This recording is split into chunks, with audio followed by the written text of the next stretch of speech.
the new coach hired by the new GM, Nick Caserio, who interviewed a half dozen other candidates. So David Culley has been an NFL assistant since 1994. He started out as a wide receiver coach for the Bucs, went to the Steelers, the same role, spent 14 seasons with the Eagles as Andy Reid's assistant. Then he followed Reid to Kansas City. Then he went to the Bills. He spent the last 2 seasons in Baltimore, passing game coordinator and assistant head coach.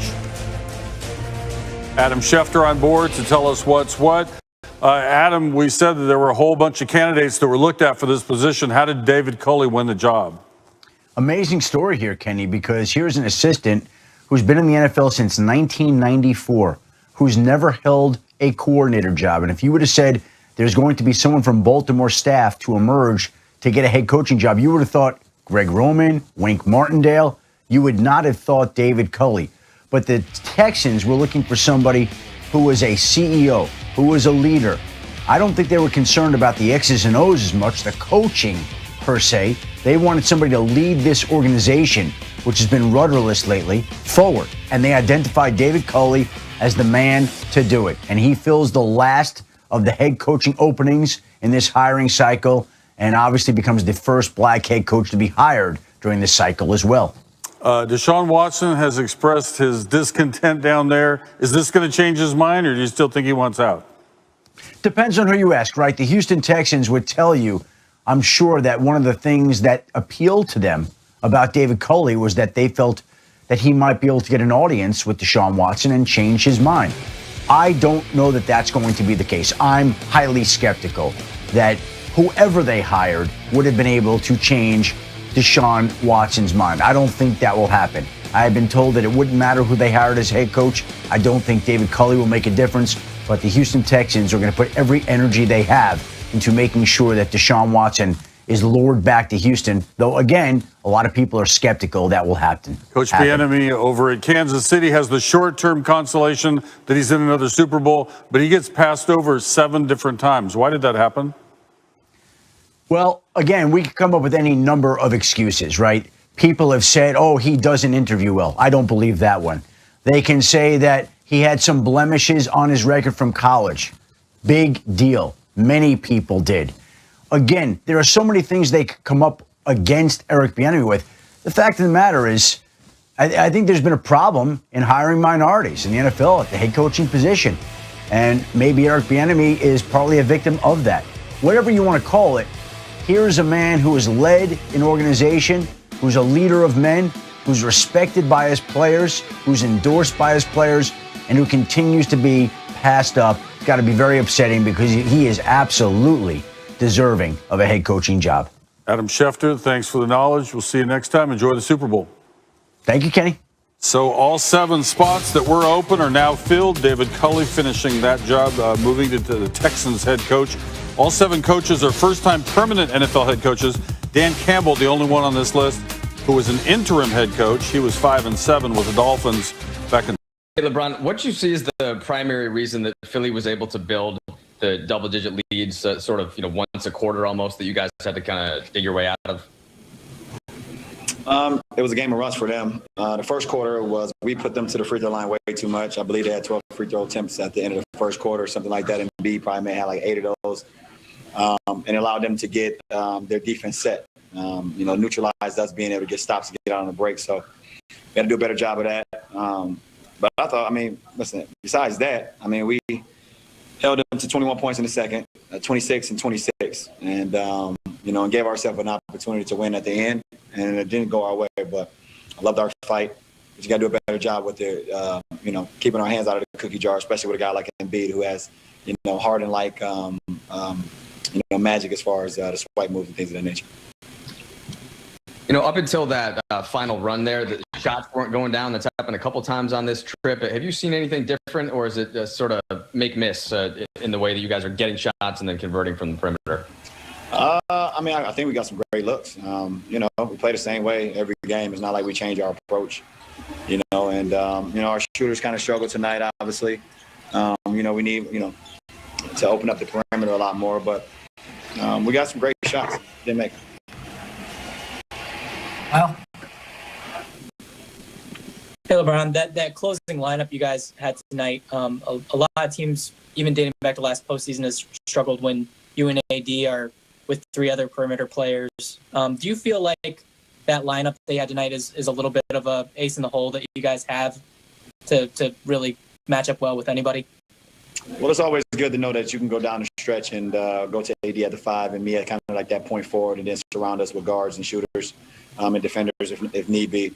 We have a lot of minutes as far as with AD at the 5 and me kind of playing the 4 on defense and playing the point on the offensive end. So it was a good lineup for us, and then also having KCP out there with AC and Dennis. It just gives us a lot of dimension, both offensively and defensively. And sorry about that. LeBron, AD was under 20 points again tonight. What do you think of his offensive rhythm right now? And are there things that you guys can do to try to get him going a little bit more, or is this just him working his way into the season still? You said AD? Yeah, Anthony. No, I thought he missed some shots that he's accustomed to making. And I think AD is in a pretty good rhythm right now, and I think every game is getting better and better for him. But it's our job to get him the ball. It's our job to get him the ball. And I thought we did a great job at times. At times we did not. So we got to be better as well with that. About a couple years back, we were in Philly, and you were talking about the Sixer squad and the expectations placed upon them, and you said everybody wants instant oatmeal, but it takes some time for these things to come together. How do you view them now, the number one team in the East, and they just played you guys down to the wire? I think it's a really good team that they put together. I give a lot of credit to Ellen Brand and the things that they're doing here. Obviously Doc has always won pretty much wherever he's been. And you got to play some really good basketball. So, we see as the season goes on, there's going to be a lot of teams in the Eastern Conference that's going to play championship basketball down the stretch. And I know they believe that they're one of those teams. Two more, Bill. Hey, LeBron. That run that you guys had in the fourth, started with a couple of buckets from Alex, and then he has steal in there also. I'm just wondering, how have his contributions maybe evolved, or what is different about the way he's contributing to this group this year, and just how much better is he than he was a year ago? I mean, AC is whatever we need. AC is kind of a Swiss Army knife, to be honest. If you need scissors, you need a wine opener, you need a fingernail clipper, if you need a knife, he's all of that in one. He can do it all. I mean, he just helps our ball club in so many different ways. He can bring the ball up, play the point. He can play off the ball. I mean, he's shooting dead eye from the 3 this year, and he defends at a high level, and he doesn't make many mistakes. So, you always can live with that. You can live with a guy on the floor like that and just play championship basketball. So you make him open your wine for you? And I open my own wine. I'm going to be honest. I would not let him open my wine, and that's no disrespect to him. But when it comes to my wine, I trust myself. Steven? Hey, LeBron. I was just wondering, with how long you've been on the top, you've obviously had to adapt to a lot of things. I was just wondering how it is that you manage changing your game and just change in general. You have to change with the times, I guess. You have to continue to evolve. I mean, when I came into the league, it was literally a big man's league, pretty much. And I don't mean that it's not a big man's league. Now I mean like 4s and 5s pretty much played in the paint. You had big guys, and there was a lot of posting up, things of that nature. You had some flick wings and things of that nature, but it was a big body, big man game. And as the league evolves, you have to be able to evolve with it if you want to keep up with the time, keep up with the Joneses, or keep up with the Jameses in my case. So for me, never putting a cap on my ceiling. I just want to always continue to get better and do things out on the floor that's maybe hasn't been done in other people's careers, and continue to push the envelope and see how much juice I can squeeze out of the lemon. So that was pretty loud, but that's okay. So just always trying to put myself, like I said, in a position to be successful. Continue to work on my game, work on my mind, work on my body, and see what the cards is how they be played. You play the hand that's dealt to you, and just go from there. There, thank you.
Thank you.